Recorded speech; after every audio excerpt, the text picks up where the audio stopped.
Olá, leitores! Bem-vindos ao canal Mundos Possíveis. Eu sou Ana Paula Rodrigues e o vídeo de hoje é a sugestão de leitura do romance O Cão e os Caluandas, do escritor angolano Pepe Tela. Para quem nos acompanha aqui no canal, sabe que o Pepe Tela é uma figura importantíssima tanto na construção de Angola enquanto um país independente, porque ele participou ativamente na guerra pela independência de Angola, quanto na construção de um movimento literário, daquilo que a gente vai chamar de literatura angolana em língua portuguesa. É um escritor de muito fôlego, tem mais de 20 obras publicadas, e o livro que eu apresento para vocês hoje é esse daqui, O Cão e os Caluandas. Ele foi lançado originalmente em 1985. Porém, ele não tinha uma publicação aqui no Brasil. A primeira publicação dele foi feita pela Capulana, no ano passado, 2019, houve um evento de lançamento, né? A Capulana lançou não só essa obra, mas outras obras do Pepe Tela. Ele esteve aqui, né, para palestras e falas, foi super bacana. Bom, vamos começar pensando nessa capa.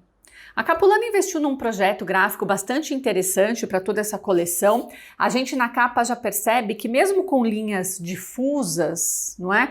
Uma coisa um pouco mais diluída, a gente percebe a forma dessa que é a personagem principal desse romance, digamos assim, é o cão.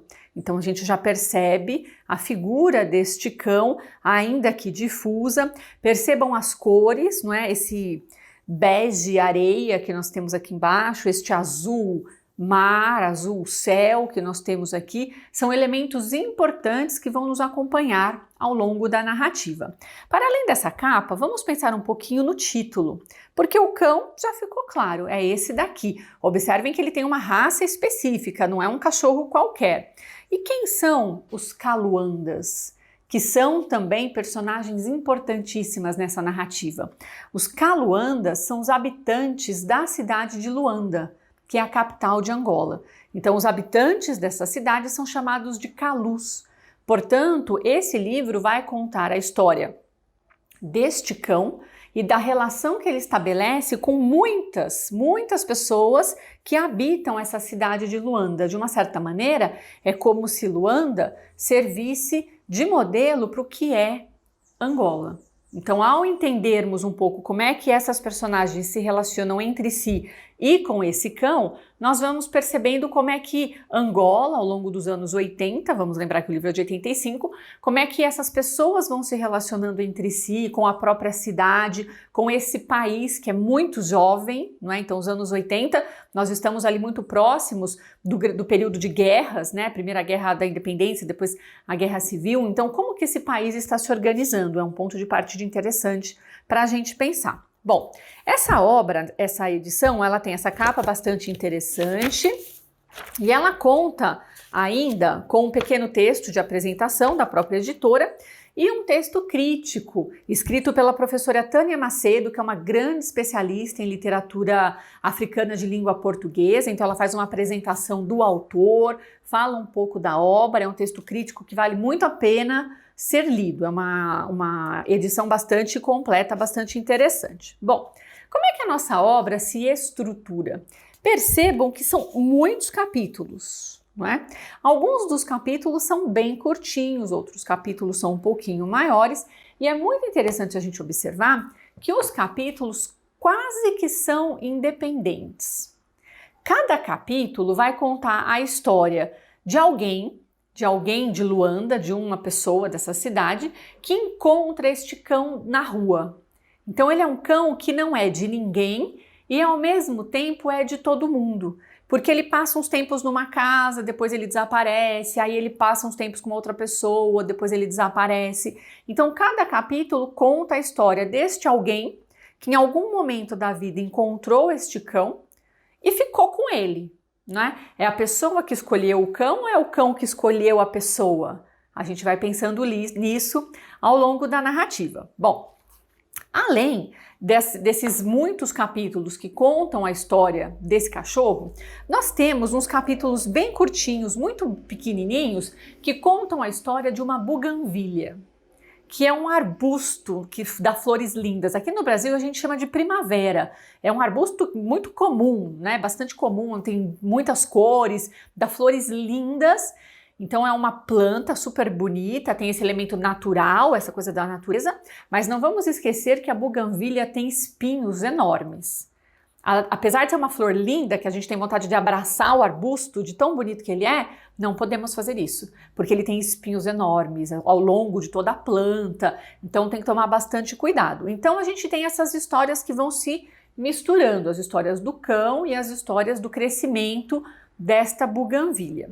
Para além disso, existem alguns capítulos, poucos, em que o autor se coloca como narrador.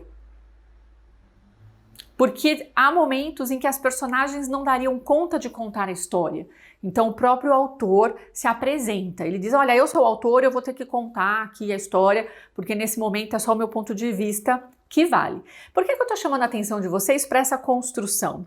Percebam que ela é uma construção múltipla, de muitas vozes.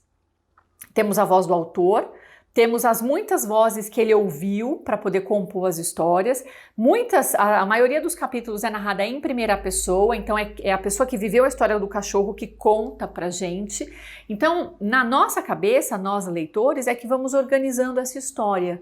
Nós é que vamos montar uma cronologia e tentar entender que cão é esse, de onde ele vem, o que aconteceu primeiro na narrativa, porque os capítulos poderiam até ser lidos isoladamente, mas quando organizados em conjunto, como está aqui no livro, nós percebemos que existe uma narrativa maior por trás de tudo isso. Eu gostaria de ler com vocês, para começar, uma coisa muito interessante, que é esse aviso ao leitor.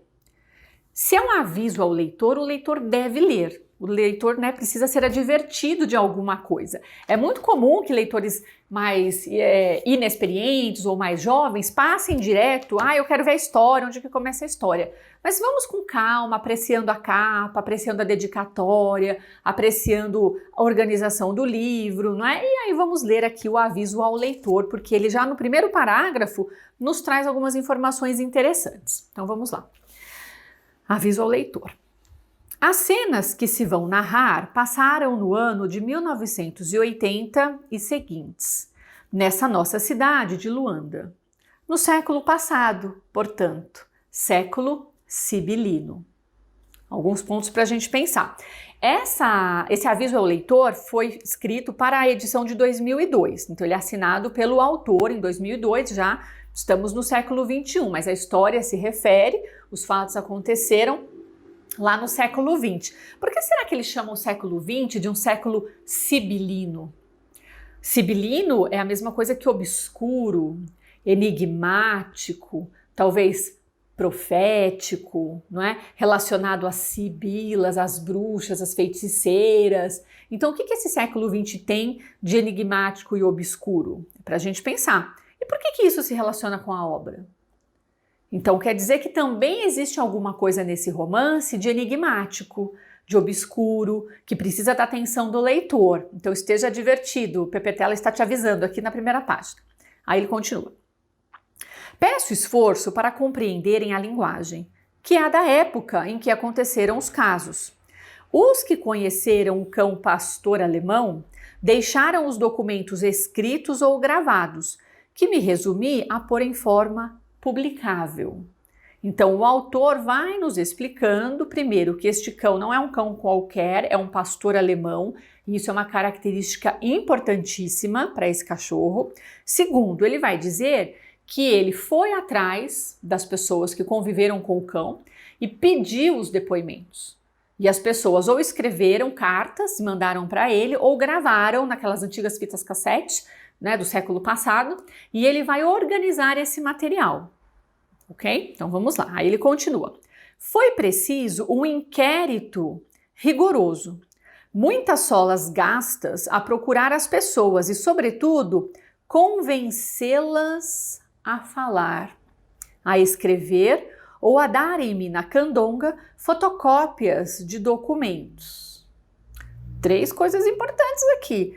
Por que foi preciso convencer as pessoas? Porque quando você precisa convencer é porque a pessoa não quer falar. Então o que será que tinha nessas histórias, na relação com o cachorro, que as pessoas não queriam contar? Então existe aí já, por que pressionar? Por que insistir nessa história? Então, temos que pensar nisso. Outra coisa importante é que, além de convencer as pessoas, não é, a contar essa história, foi necessário um inquérito rigoroso. Ele, como autor, como escritor, investigou, houve uma investigação nessa história. Terceiro ponto importante: existem fotocópias, xerox, né, cópias de documentos que ele recebeu a contrabando, né? Quando ele usa a palavra candonga, quer dizer que foi uma coisa meio mexeriqueira, alguém surrupiou esse documento de algum lugar, tirou cópia e mandou para ele. Então percebam que existe aqui uma tentativa de nos convencer, de nos alertar, né, enquanto leitores, de que isso aqui de fato aconteceu. Há fotos, há documentos, há provas, há matérias de jornal, e todos esses elementos vão entrar na constituição da obra. Lembra que eu falei das vozes? Então, além das vozes das personagens que narram, existem essas vozes documentais. Então, tem um capítulo, por exemplo, que é uma matéria de jornal. Ele recebe a matéria de jornal e ele transcreve no livro. Tem um outro capítulo que é uma ata de reunião dentro de uma empresa, de uma fábrica. É uma ata de reunião, ele recebe essa ata na candonga, aí recebeu a contrabando, e aí ele transcreve a ata aqui. Então a gente vai percebendo que existem muitos registros. Existem os registros da fala oral.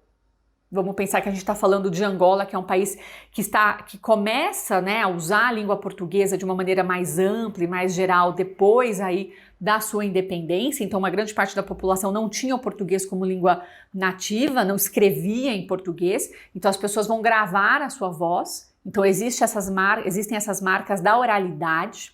Existem as marcas já da escrita.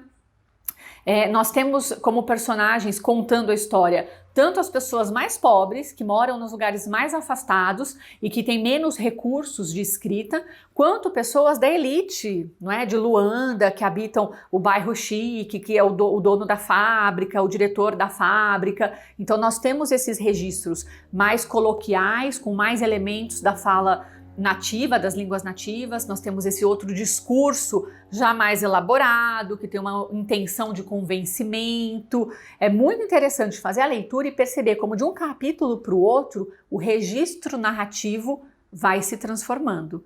E aí é quase um mosaico enorme que vai compondo a história do cão, a história de Luanda e a história de Angola. Não é? E aí é importante perceber que nós temos muitas proximidades possíveis em relação a essa história de Angola e a nossa história do Brasil, né? Ambos países colonizados pelos mesmos colonizadores, não é? Então nós temos aí algumas coisas que são muito próximas. No final desse aviso ao leitor, o autor vai nos chamar a atenção, ele vai dizer o seguinte, é o último parágrafo. Trata-se, pois, de histórias de um cão pastor alemão na cidade de Luanda. Também se trata de uma toninha, que é um golfinho, uma espécie de golfinho. Um ser todo de espuma, algas como cabelos, que talvez só tenha vivido na minha cabeça. E na do cão, claro. Será mesmo só isso? Responda o leitor. Então este autor, muito do sem vergonha, do safado, já joga pra gente um talvez e uma pergunta. Então é o leitor que vai decidir, não é? O que essa toninha, essa espécie de golfinho tem a ver, né? Então vamos voltar aqui à capa. Não tem aqui um azul do mar, uma areia da praia? Então essa toninha vai se mostrando como uma personagem muito importante. E ele está divertindo você, leitor. Você, leitor, preste atenção na toninha. E você me responda no final. Ela existia de verdade? Ela existia só na cabeça do cão? Ela existiu só na cabeça do escritor? Mas ela existe em nós? Já começamos com várias perguntas, não é? O leitor depois responda para mim aí. Bom, eu gostaria de ler para vocês alguns trechinhos bem curtinhos. O primeiro é o capítulo inicial, né? Como a gente sempre faz aqui no canal. Então vou ler o capítulo inicial, que tem este narrador, personagem, que está contando a história dele com o cachorro. O capítulo intitula-se Tico, o poeta. Tico é a personagem que vai contar a história. Então começa assim. O cão olhou para mim e mexeu a cauda. Era grande, bonito, um canzarrão simpático, mas se via, comia muito. E nesse tempo de crise, nem que tinha carne para mim, quanto mais passei de lado, cada um na sua vida. Ele veio atrás. Cruzei a mutamba, desci para a baixa, esqueci o bicho. Mas quando olhei para trás, ele vinha, Que raio! Será que animal vê nos olhos da gente quando o apreciamos? Como uma garina que, ao lhe lançarmos uma mirada de fogo, bate com os olhos, captando? Nos tempos, um cão desses eu tinha medo. Boca capaz de abraçar uma perna. Mas ele nada mostrava de maldade. Nada mesmo. Os olhos eram alegres, a cauda a mexer, caminhando no meu cheiro. Vou destacar alguns pontos desses parágrafos iniciais, não é? Quando o nosso narrador diz aqui que eles vivem um tempo difícil, que não tem carne nem para ele, quem dirá para alimentar um cachorro grande desse, vamos pensar que as histórias se passam nos anos 80, no pós-guerra, não é? O país estava se reconstruindo depois de uma guerra terrível que durou muitos anos, muito violenta, né? As cidades foram destruídas, então vamos pensar que são esses os tempos difíceis aos quais ele se refere. E aí ele se refere também a um tempo passado, ele vai dizer assim, nos tempos passados, no tempo antes da independência, nos tempos em que nós éramos colônia de Portugal, nos tempos em que os angolanos não tinham direitos, não é? Nenhum angolano tinha direito como cidadão. Então, nesses tempos passados, por que ele teria medo de um cão desses? É porque é um cão pastor alemão. Quem é que tinha um cachorro pastor alemão? A polícia portuguesa. Então, nos tempos da colônia, um cachorro desse é um cachorro treinado para atacar os negros, os angolanos. Era para isso que servia esse cachorro. Era um cachorro da polícia.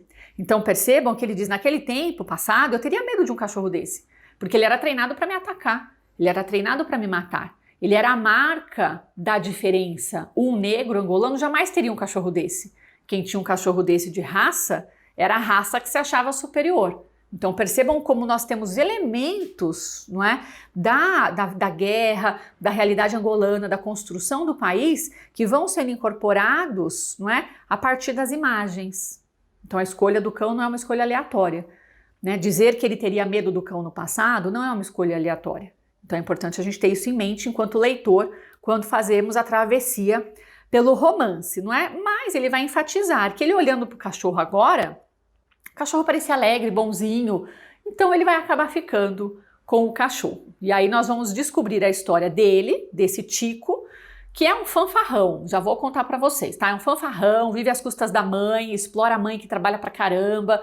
Então a gente vai percebendo uma certa malandragem que a gente aqui no Brasil assim tá meio acostumado, né? De uma gente meio folgada. Então o Tico ele vai interpretar aí essa personagem que reproduz discursos que ele ouviu, mas que ele de fato não aprendeu, não entendeu, não estudou, e ele simplesmente reproduz as frases feitas em qualquer situação, não é? Então a gente vai acompanhar aí essa personagem. Bom, depois, aqui na minha página 23, olha que bonitinho, é o capítulo da buganvília. Ah, e aí eu preciso destacar, ó, a buganvília aqui, não é? Então vou ler para vocês esse primeiro trechinho em que aparece a história da planta. A buganvília continua a crescer. Apareceu no alpendre ao lado da casa, mesmo por baixo do meu quarto, e ninguém sabe como. O Antônio diz que deve ter sido cortada antes do pai comprar a quinta e ter ficado alguma raiz. Eu vi o primeiro ramito aparecer. Era tenrinho, de um verde tenrinho. Mais tarde cobriu-se de espinhos. Outro raminho surgiu e depois mais outro. Então tá aqui o primeiro raminho. A gente vai perceber no projeto gráfico do livro que esse raminho vai crescer. Então percebam, aqui no Buganvília 7 já virou um arbustão grande, né? Já está tomando até a outra página. Então nós vamos acompanhando o crescimento desta planta, que é muito bonita, mas que é muito espinhosa, tá? Tenham isso em mente, que isso vai ser uma coisa importante. E aí, destaquei um outro trechinho, porque no primeiro capítulo nós temos um personagem, o Tico, que conta a história. No capítulo seguinte, alguém que a gente não sabe quem é, conta a história da buganvília, é o enigma, nós vamos ter que descobrir de quem é essa casa, onde nasceu essa planta, quem mora lá, quem é o tal do Antônio, quem é esse pai que comprou essa propriedade grande, uma quinta, né, uma espécie de uma fazenda. Então nós vamos descobrindo essas pessoas. Lá na frente, no capítulo Carnaval com que anda, já na minha página 85, nós temos esse momento em que o autor resolve aparecer. Então ele vai dizer o seguinte: aqui tende a entrar novamente o autor. Vocês são testemunhas, eu não queria aparecer mais. Os que viveram os acontecimentos é que deviam contar, dar a palavra para quem viveu a história, não é? Mas o caso a seguir teve tantas interpretações, tanta gente presenciou as cenas, que deixou o anonimato pudico de uma casa e passou a acontecimento nacional. Então, tudo que passa em Luanda não é nacional? Então vamos perceber o que acontece aqui. Teve um desfile militar, não é? Dos governantes ali do país que estão na cidade de Luanda, era uma data festiva, super importante, e o evento estava sendo transmitido pela televisão, e o evento é uma parada militar, não é? Então vão os carros, aí vão os soldados marchando, aquela coisa super organizada, e aí no meio da parada, no meio do desfile, aparece o cão, que é o nosso cão que nós já estamos acompanhando, aparece pulando nas pessoas e avançando nos músicos da banda, e aí vira uma loucura, e tira o cachorro e não tira o cachorro, e é um momento que foi presenciado por milhares de pessoas. E ele vai receber inúmeros relatos. E aí a gente tem uma coisa que é muito interessante, que é o escritor, o nosso autor, refletindo sobre a própria escrita. E ao mesmo tempo refletindo sobre a escrita da história. Porque ele recebeu inúmeros relatos e os relatos eram divergentes. Cada um que viu a cena, viu a partir do seu ponto de vista, da sua história, da sua experiência e narrou como podia. Então ele falou, eu tenho que entrar para organizar essas várias narrativas, porque eu tenho diversos pontos de vista, eu vou tentar dar um meio termo, achar um caminho. E além disso, existe a transmissão televisiva, porque ele assistiu na televisão. Então ele vai comparar o que as pessoas narram, que é o que as pessoas experienciaram, com o que ele assiste pela televisão. E vai então formar um relato que ele, como autor, tem que nos explicar. Então penso que dentre as muitas qualidades desse romance, é a escolha do modo como ele se organiza, é a estrutura do romance que incorpora inúmeras vozes, inúmeros registros narrativos, inúmeras versões de uma mesma história. Essa estrutura, um dos pontos mais legais, que mais me chamou a atenção e que torna a leitura uma leitura muito interessante. Para além deste enredo principal e dessa estrutura organizacional, eu queria também destacar um elemento que aparece em muitos dos relatos, quase que como um tema que se repete e que é um tema que nós brasileiros, infelizmente, conhecemos muito bem, que é a questão da corrupção. Então, assim como o cachorro, a toninha e a buganvília são elementos da natureza que aparecem aqui, claro, de maneira alegórica para contar essa história, nós temos em inúmeros os relatos a questão da corrupção, das grandes corrupções e das pequenas corrupções. Então esta Luanda, este Angola que está se construindo como uma nação, infelizmente tem que carregar e tem que lutar contra este mal. Então nós temos os governantes, então são mencionados altos membros governamentais, aquelas pessoas que moram nos bairros elegantes, que antigamente eram dos portugueses, agora são da política local, e que fazem as grandes corrupções, os desvios de verba, que foram eleitos, não é, para cuidar do povo, mas cuidam de si mesmos. Então existem os relatos em que essa grande corrupção aparece. E existem também as pequenas corrupções do dia a dia, das diferentes classes sociais. Então tem, por exemplo, o encarregado da fábrica de enlatados que todo dia sai da fábrica carregando 2 ou 3 latas escondidas. Isso é um procedimento normal que todo mundo faz, então ele faz também, não é uma pequena corrupção. Nós temos dentro das instituições públicas, né? O funcionário que tem um mínimo de poder e que usa esse poder para conseguir algum benefício, para ter mais benefício do que o vizinho. Então a gente vai percebendo também essa crítica e esse questionamento do que é a corrupção. E aí nós brasileiros temos que pensar sobre isso, né? A corrupção é só a corrupção de quem está lá em cima, que inclusive está lá porque foi eleito, ou o que a gente faz no dia a dia, como por exemplo, a pessoa que tem um salário, a pessoa que tem um emprego, a pessoa cujas condições de vida não mudaram drasticamente por causa da pandemia, mas a pessoa se cadastrou para receber o auxílio emergencial e recebeu, enquanto inúmeros desempregados não receberam esse dinheiro. Então, o que era para ser, não é, um momento de usar esse auxílio emergencial para evitar que as pessoas morram de fome, esse dinheiro foi parar na mão de militares que recebem salário, de empresários que recebem salário e que têm lucro, e de pessoas cuja vida não mudou com a pandemia, mas estão recebendo. Quer dizer, não é? Nós, como brasileiros, infelizmente, ao lermos esse livro, vamos perceber que há muito em comum. E aí, nós, como leitores e como pessoas, precisamos pensar, não é? Quem serei eu nesta narrativa? Como será a minha narrativa? Será que um dia eu vou ter que ser convencida a contar a minha história porque ela também é vexatória, porque eu tenho vergonha de momentos da minha história, como muitas das personagens aqui têm? Então fica aí mais uma questão para reflexão. Espero ter despertado em vocês a vontade de ler esse romance, a vontade de conhecer mais sobre o Pepe Tela. Espero os comentários de vocês, o que vocês acharam do livro, o que vocês acharam do vídeo. Inscrevam-se no canal. Vocês também podem nos seguir no Instagram, onde eu posto todos os dias dicas de leitura, não é? Outros romances, outros livros.